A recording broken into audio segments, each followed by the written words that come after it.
बिस्मिल्लाहिर्रहमानिर्रहीम। अस्सलाम वालेकुम students, I am your teacher Saima और आज आप लोग मेरे साथ पढ़ेंगे persuasive essay. So let's begin, ताकि आपको one by one steps once again बता दी जाए। परसुएसिव राइटिंग होती क्या है ये आपको मैं समझा चुकी हूँ, लेकिन वंस अगेन मैं आपको बताऊँ कि परसुएसिव राइटिंग क्या होती है। Persuasive writing is writing that tries to convince a reader. Reader को कन्विंस करता है टू डू समथिंग और to believe what you believe about a certain topic. अब इसको कन्विंस किया लाइक आप किसी को कन्विंस करो कि वो जो है आपके व्यूज़ पे बिलीव करें, आपकी बातों में यकीन करें और जो आप कह रहे हैं वो उसी को उसी तरह ही एक्सेप्ट करें। It takes a position for और अगेंस्ट समथिंग। तो या तो परसुएसिव राइटिंग किसी टॉपिक के फेवर में भी आप लिख सकते हैं और लोगों को कन्विंस कर सकते हैं कि वो आपकी बातों पे यकीन करें, और उसको आप किसी पॉइंट के अगेंस्ट भी लिख सकते हैं और लोग ताकि आपकी बातों पे यकीन कर सके। ठीक है। Persuasive writing can be use to. Persuasive writing किस किस मकसद के लिए यूज़ हो सकती है, पर्पस देखें और फिर स्टेटमेंट देखें। सपोर्ट अ कॉज, अगर कोई कॉज है, सपोज़ आपका जैसे कि आपका जो टॉपिक है आपके इस यूनिट में वो है education is the key to success. ठीक है। तो सपोर्ट अ कॉज क्या है, please educate people around you. अच्छा, अर्ज पीपल टू एक्शन, आपने लोगों को सोचना है कि वो एक्शन पे फोर्स करना है। तो क्या होगा, admit every child in school. ठीक है। तो ये एक एक्शन है, वो क्या करें, जाके बच्चों को स्कूल्स में एडमिट करें। Make a change, government must take measures to provide quality education. क्या होगा, अभी की एजुकेशन क्वालिटी नहीं है, गवर्नमेंट को मेजर्स लेने चाहिए, एजुकेशन में क्वालिटी लेनी चाहिए। तो ये एक चेंज हो जाएगा। वो सेटअप जो चल रहा है जिसमें क्वालिटी नहीं है, गवर्नमेंट उसमें चेंज लेके आए, क्वालिटी एजुकेशन प्रोवाइड करे to each and every individual. ठीक है। प्रूव समथिंग रॉन्ग, किसी चीज़ को आप गलत साबित करना चाहते हैं। We shouldn't educate ourselves for jobs only. अब लोग सिर्फ एजुकेशन को जॉब से रिलेट करते हैं, तो आप किसी इस ख्याल को रॉन्ग साबित करने के लिए भी आप परसुएसिव ऐसे लिख सकते हैं कि सिर्फ एजुकेशन ही तालीम का असल मकसद नहीं है। तालीम का असल मकसद क्या है। Persuasive writing can be use to, persuasive writing किसी पर्पज़ के लिए यूज़ हो सकता है। स्टिर अप सिंपैथी, आप किसी की हमदर्दी चाहते हैं। If you don't provide free education, no poor child will be able to go to school. ये हमदर्दी है, अगर आपने बच्चों को जो है वो फ्री तालीम नहीं दी तो कोई गरीब बच्चा पढ़ नहीं पाएगा। सो this is sort of arousing a sympathy. Create interest, आप इंटरेस्ट पैदा करना चाहते हैं। Education can get you a better job and more money. इस सेंस में भी कह सकते हैं कि भाई इंटरेस्ट पैदा हो जाएगा और लोग जो है वो एजुकेट होने पे मजबूर हो जाएंगे कि हम जल्दी जल्दी जाके दाखिल हो जाएं, पढ़ें।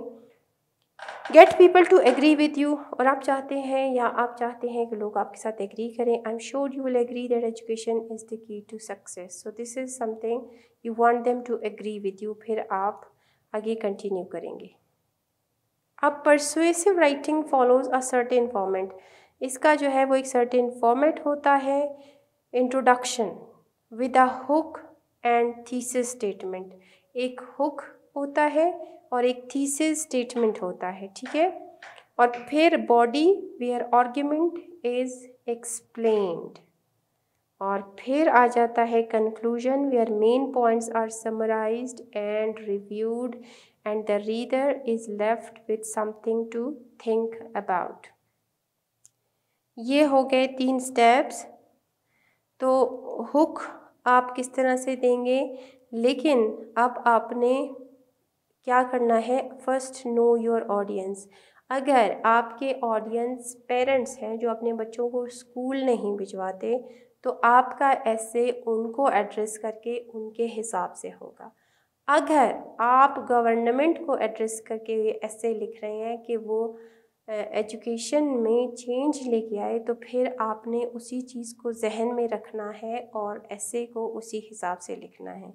और अगर आप डायरेक्ट बच्चों से चाहते हैं कि वो बच्चे आपके बात सुने, तो फिर आप डिफरेंट तरीके से अपना ऐसे कंपोज करेंगे।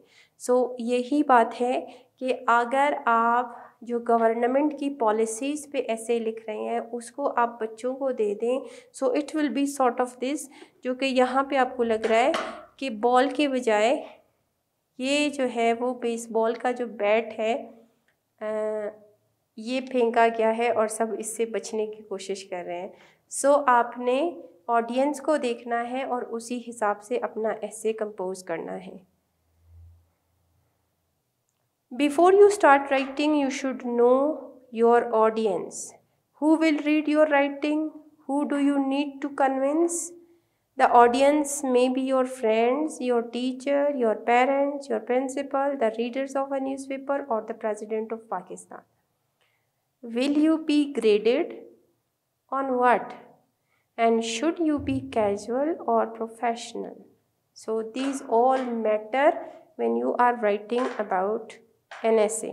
Okay, second फिर क्या है, pick a side, कि आपने उसके for लिखना है या against लिखना है, जो कि आपका ओपिनियन सेंटेंस है। The writer must clearly state his her position and stay with that. ना सिर्फ आपने कोई पोजीशन लेनी है, एक साइड लेना है, बल्कि आपने उसी साइड के ही बारे में फिर पूरे ऐसे को लिखना है। ये ना हो आप एक दफ़ा फॉर लिख रहे हैं, एक दफ़ा आप अगेंस्ट लिख रहे हैं। आप एक दफ़ा लिख रहे हैं कि जॉब बहुत ज़रूरी है और आप एजुकेशन बहुत ज़रूरी है, एजुकेशन, और दूसरे सेकंड साइड पे आप क्या कह रहे हैं, नहीं आप बिज़नेस में चले जाएं, आप बिज़नेस में ज़्यादा अच्छे तरीके से कमा सकते हैं। सो आपने एजुकेशन की साइड ली है, तो फिर आपने एजुकेशन के ही बारे में लिखना है और वो क्यों की टू सक्सेस है, क्या वजूहात हैं, उन पे ही आपने बात करनी है। ठीक है। Generally the position is stated in the beginning, in the opening paragraph और इंट्रोडक्शन। तो इंट्रोडक्शन या ओपनिंग पैराग्राफ, उसमें ही आप इनको पॉइंट्स को मेंशन करेंगे कि आप उसके फॉर हैं या आप अगेंस्ट हैं। ठीक है। Do your research. अब रिसर्च में आप माइंड मैपिंग या जो ब्रेनस्टॉर्मिंग है, in order to convince the reader you need more than just an opinion. आपको पता है, जैसे कि आप टेक्स्ट में बार बार पढ़ते आ रहे हैं कि ऑथर ने अगर अपना ओपिनियन दिया है तो उस ओपिनियन को बैकअप करने के लिए उसने एक एग्जाम्पल दी है। ठीक है। तो ये रिसर्च यही चीज़ है कि जो आपका ओपिनियन है, अब वो आपने उसी को लेके, ओपिनियन को लेके फैक्ट्स भी डालने हैं, ताकि फैक्ट्स क्या होंगे, आपके ओपिनियन को सपोर्ट करेंगे। Right. You need facts or examples to back your opinion, so be sure to do the research. तो आपके पास रिसर्च होनी चाहिए, आपके पास वो मटेरियल होना चाहिए जो आपके ओपिनियन को सपोर्ट करे। Make a plan then right.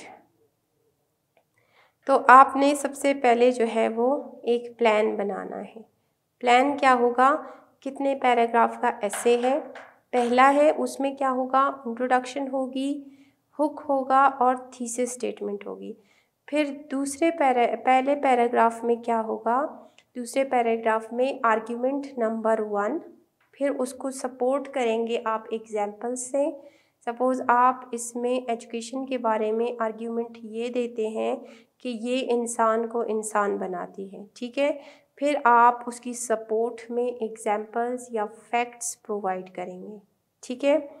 फिर उसके बाद जो है वो आप आर्ग्यूमेंट नंबर 2 की तरफ आते हैं कि सोसाइटी में वो एक पॉजिटिव चेंज आता है एजुकेशन की वजह से। फिर उसको सपोर्ट करने के लिए आप एग्जांपल्स देंगे कि या इस सोसाइटी को देख लें, या यहाँ की सोसाइटी को देख लें, या यहाँ की सोसाइटी अब अगर इतनी तरक्की कर पाई है तो वो क्यों है। ठीक है। फिर आर्ग्यूमेंट नंबर 3, आर्ग्यूमेंट नंबर 3 भी एजुकेशन के हवाले से हो सकता है या वो उसके अगेंस्ट हो कि लोग अगर जॉब करना चाहते हैं। आर्ग्यूमेंट नंबर 3 भी आप उसी कॉज को ही सपोर्ट करें, ठीक है। उसमें जो है वो आप अपना कोई और पॉइंट आप दे सकते हैं और उसके बाद आपने जो है वो काउंटर एक आर्ग्यूमेंट, जैसे कि मैंने आपको बताया, इसमें आपने कहा कि फाइनेंशियली आपको सेट रखती है या जो है वो सोसाइटी की ग्रोथ के लिए एजुकेशन अच्छा है, या एक अच्छा इंसान बनने के लिए एजुकेशन बहुत ज़रूरी है, या फिर हमारे मुल्क की तरक्की के लिए एजुकेशन ज़रूरी है, या फिर अपने लोगों को सिर्फ एजुकेट करने के लिए ही, उनमें कॉन्फिडेंस डेवलप करने के लिए ही एजुकेशन के लिए भी ज़रूरी है। तो ये सब आपके आर्ग्यूमेंट्स हो गए। फिर काउंटर आर्ग्यूमेंट कि अगर कुछ लोग ये समझते हैं कि इनके पास जॉब्स नहीं हैं तो इस वजह से अब वो एजुकेशन पे तवज्जो नहीं देंगे क्योंकि उनके बच्चों ने पढ़ लिया, डिग्रीज़ हैं और वो जॉब नहीं मिल रही, तो बाकी बच्चों की वो एजुकेशन पे तवज्जो नहीं दे रहे। तो उस काउंटर आर्ग्यूमेंट को भी आपने पेश करना है, नहीं ऐसा नहीं है। एजुकेशन जब बंदा लेता है तो सिर्फ जॉब आपका मकसद नहीं होता, आपका मकसद प्रॉब्लम सॉल्विंग बनना है। अगर आप या फिर आप टेक्निकल एजुकेशन की तरफ आप इसको लेके जा सकते हैं कि आप सॉरी ये आपका फिर काउंटर आर्ग्यूमेंट हो गया। और फिर अगेंस्ट आर्ग्यूमेंट भी आपने दे दिया, ठीक है। आपको एजुकेशन आपको इकोनॉमिकली स्ट्रॉन्ग बनाता है, फिर उसके बाद अगेंस्ट उसके जो है वो आपने एक दे दिया, फिर उसके बाद लास्ट में आपका कंक्लूजन आ गया। अब डूज़ एंड डोंट्स। डूज़ में क्या है, डिवाइड इनटू 5 पैराग्राफ्स, और अगर 6 भी आप कर सकते हैं तो भी ठीक है। Have a thesis statement in your introduction. Introduction में थीसिस स्टेटमेंट बहुत ज़रूरी है। Come up with 3 main points to support your argument. आपने 3 मेन पॉइंट्स भी ज़रूर रखने हैं। These will be your 3 body paragraphs. फिर उसके बाद शो द काउंटर आर्ग्यूमेंट और have a conclusion that has a clincher statement. फिर come up with a catchy title. अब डोंट्स में आप देखें कि don't begin with hello my name is this and I am going to write about this. ये आपने ऐसे में नहीं करना। Don't use the word I. Instead of I think education is, say education is required, ठीक है। I think education is essential, आपने ऐसा नहीं लिखना, आपने लिखना है education is essential.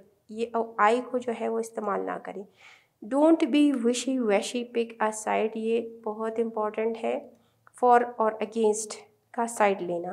Don't forget to support your opinions with facts and examples, ये भी बहुत ज़रूरी है। फिर great introduction. What makes a good introduction, एक अच्छा इंट्रोडक्शन किस तरह से बनता है। इट ग्रैब्स और hooks the readers attention by using one और more of the following strategies.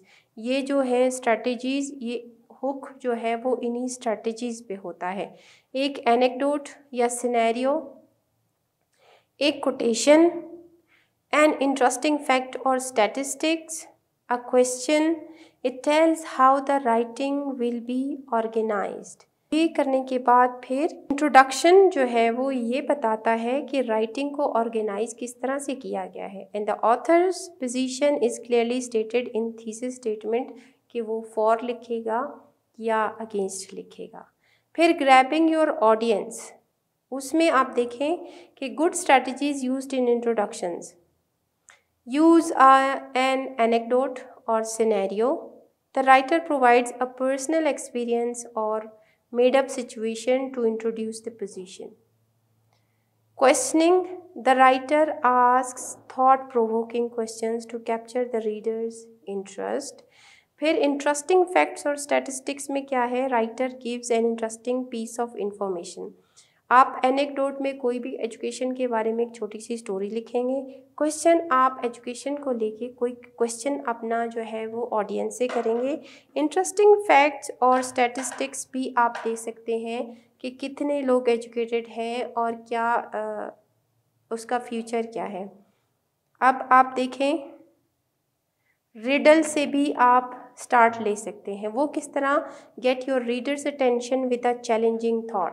कोई चैलेंजिंग थॉट उनके सामने रखते हैं। What help us all grow personally, professionally, socially and broadens our perspectives. It also helps us become better versions of ourselves. So what is that? If you are thinking education, then yes, you are right. So this is sort of riddle. कोई पहेली आपने बनाई, ठीक है? You could begin with a strong statement. कोई strong statement भी आप दे सकते हैं. For example, education is one of the powerful tools for transforming the world. ठीक है। You could open with a quotation. कोई कोटेशन आप दे सकते हैं, जैसे कि Albert Einstein said, education is what remains after one has forgotten and one has learned in school. I have no special talent, I am only passionately curious. Right? You could open with an interesting fact. For example, did you know that an estimated 2/3 of students who are unable to read with proficiency by the end of 4th grade will end up on welfare or in jail? So this is interesting fact, you can say, or catching fact or surprising fact. You could open with an anecdote. कोई anecdote आप दे सकते हैं। For example, ये एक story है एक बच्ची की। Head down serious 11-year-old Rechidato Senna concentrates on getting her answer exactly right. वो अपना आंसर बिल्कुल राइट देने की कोशिश कर। Already an outstanding people at quasi school इन बोबो डियोलासो, she loves mathematical problem solving, but will have to find her own solution in the fight to keep on with her studies. Like many girls her age in Burkina Faso, Rechidato was born to poor parents. Her mother is illiterate and is daily torn between home chores, earning a living, and studying to better her situation. All she wants is an equal chance, the same as everyone else. She plans to go to college to train as a nurse, so I can help others and my family. ये उसके अल्फाज हैं। I feel very lucky to go to school every day. My mother did not get that chance.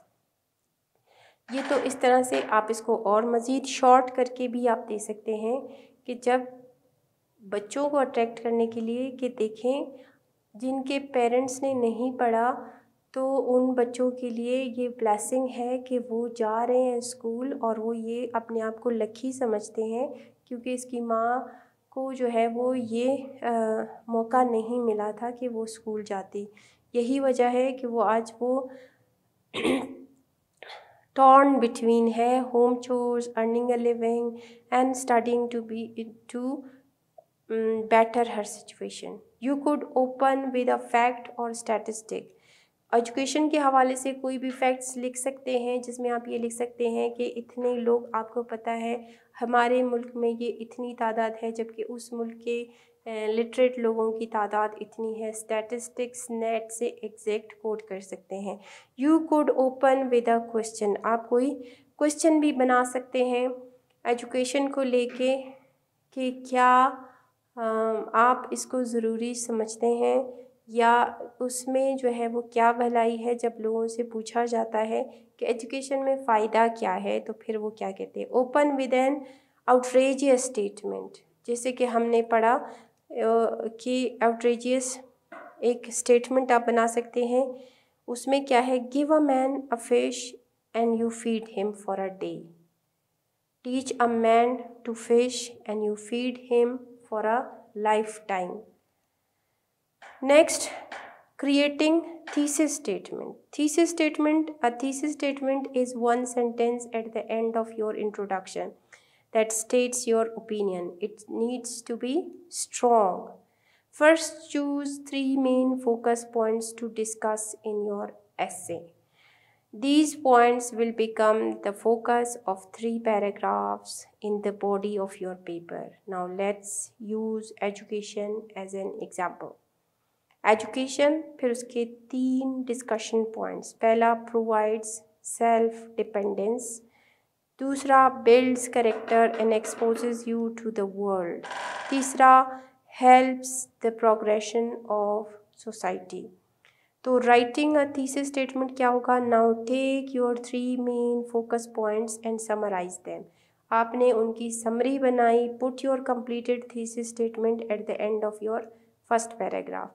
अब 3 main points क्या है? Education is essential. क्यों ज़रूरी है? It provides self dependence, builds character and exposes you to the world, helps the progression of society. और completed क्या है? Education is the key to success. अब अगर सेल्फ कॉन्फिडेंस, सेल्फ डिपेंडेंस बंदा हो जाता है तो भी वो सक्सेसफुल है. अगर बिल्ड अपना एक अच्छा कैरेक्टर उसका बन जाता है तो भी वो सक्सेसफुल है. Exposes you to the world तो भी ये सक्सेस है. और helps the progression of society तो ये भी सक्सेस है. 3 supporting paragraphs. Use each of the main arguments you used in your introductory paragraph and extend on each giving fact and reason.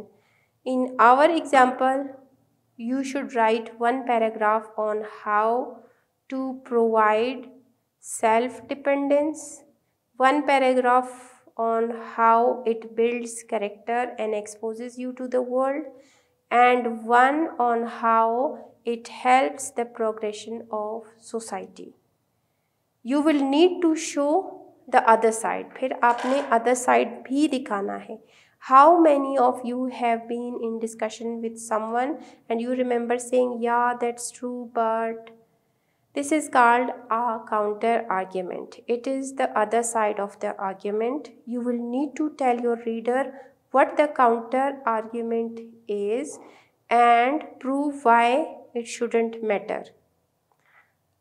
अब देखते हैं other side of the story. This is where you should explain why your opposition believes that they believe. Example इसकी देखें. Parents might say that our children has such and such degree but they don't have any job. These arguments just don't hold up when you take all the facts into consideration. फिर उसमें आप facts बयान कर सकते हैं कि किस तरह एजुकेशन से जो है वो सिवाय जॉब के अलावा भी क्या फ़ायदे हो सकते हैं. फिर कंक्लूड और एंड योर एसे. फिर इसके बाद आपने एसे के एंड पे आना है. What makes a good conclusion. Last paragraph summarises your main points. जो आपने मेन पॉइंट्स दिए थे लास्ट पैराग्राफ में उसको समराइज़ करें. एंड यूजिंग 1 और more of the following strategies. इनमें से एक या ज़्यादा स्ट्रैटेजीज़ जो है वो करते हुए आप एंड कर सकते हैं. Call the reader to action. Anecdote और scenario. Make a prediction. The last paragraph wraps up the writing and gives the reader something to think about. अब स्ट्रैटेजीज़ फॉर कंक्लूजन क्या है? Ask reader to do something और make something happen. I challenge you that if you see the benefits of education, you will never keep the gates to education of every individual child. फिर दूसरा, provide a solution. उसमें क्या है? Provide an answer to the problem. Education is not merely for the sake of job. Make a prediction. If people continue to ignore the importance of education, the whole society will be at risk. If kids don't make better choices today, they won't grow into civilized adults. अब ये call into action या provide a solution या इसमें आप फिर job की details भी बता सकते हैं आगे कंटिन्यू करके. लेकिन ये जो है प्रिडिक्शन है ये आप देंगे तो आपका कंक्लूजन जो है वो ज़्यादा बेहतर नज़र आएगा। कंक्लूडिंग पैराग्राफ में आपने थीसिस स्टेटमेंट को रीस्टेट करना है और बाकी आपने इन्हीं में से जो हमने देखा था इनमें से कोई ना कोई देना है। एक कमेंट पे आपने इसको एंड करना है या किसी क्वेश्चन पे आपने एंड करना है या अ कॉल टू एक्शन पे आपने एंड करना है। फिर आपने रिव्यू करना है द परसुएसिव ऐसे में क्या क्या होता है। अ कैची टाइटल, कोई ऐसा टाइटल जो कैच कर सके। Introductory paragraph with a hook, 3 main arguments and a thesis statement. फिर 1 paragraph for each of your 3 arguments. Address the counter argument, closing paragraph that restates your thesis and challenges the reader to think about. उसके बाद आपने ये points नहीं भूलने हैं students. अब आप इन्हीं चीज़ों को दोबारा से 1 बाय 1 करें, आपके पास आराम से एक ऐसे बन जाएगा। आप ख़ुद उसको कंपोज करेंगे और फिर आप कभी उसको भूलेंगे भी नहीं। और एग्ज़ाम्स में भी अगर आपके लिए कोई ऐसा ऐसे आता है तो बड़े आराम से आप उस क्वेश्चन को सॉल्व कर सकते हैं। लेकिन आपने भूलना नहीं है, don't forget, make sure to read over your work. आपने अपने काम को पढ़ना है। And edit for mechanics and spelling. और फिर जब आप उसको पढ़ेंगे तो स्पेलिंग्स और तरीक़ाकार अपना एक दफ़ा फिर से देखेंगे। Right neatly, this is also very important. Neatly आपने लिखना है, आपने कटिंग ज़्यादा नहीं करनी है। Include details and great vocabulary. और फिर आपने डिटेल्स देने हैं और बहुत अच्छी वोकैबुलरी आपने यूज़ करनी है। आपको जो है थेसॉरस का यूज़ आता है, आप सिनोनिम्स दे सकते हैं उस वर्ड के, उसी एक वर्ड को आप बार बार फिर यूज़ नहीं करेंगे। Follow proper format, proper heading and skip lines. एक प्रॉपर फॉर्मेट होना चाहिए, प्रॉपर हेडिंग उसकी हो और आपने लाइन स्किप करने हैं। पैराग्राफ जहाँ पे एंड हो रहा है, जहाँ पे दूसरा पैराग्राफ आपने स्टार्ट करना है, ये इसका फॉर्मेट है। ठीक है, हेडिंग आपकी कहाँ पे होनी चाहिए, किस तरह से देनी चाहिए, ये आपका प्रॉपर होना चाहिए। और अगर आपकी राइटिंग कुछ ऐसी है, आप लाइन स्किप करके भी अच्छे से इसको लिख सकते हैं। ठीक है, अब इस में है write a persuasive essay on education is the key to success. So this is your activity और आपने अभी इसको एड्रेस करना है। आपने इस टॉपिक को लेके एक ऐसे लिखना है। राइट स्टूडेंट्स, आई होप आपके लिए अब एक ऐसे लिखना आसान हो गया होगा, क्योंकि आप अगर इसी तरीके को फॉलो करेंगे तो फिर आपके लिए कुछ भी मुश्किल नहीं है। ठीक है, so that's it for today students. Thank you so much एंड अल्लाह हाफिज़।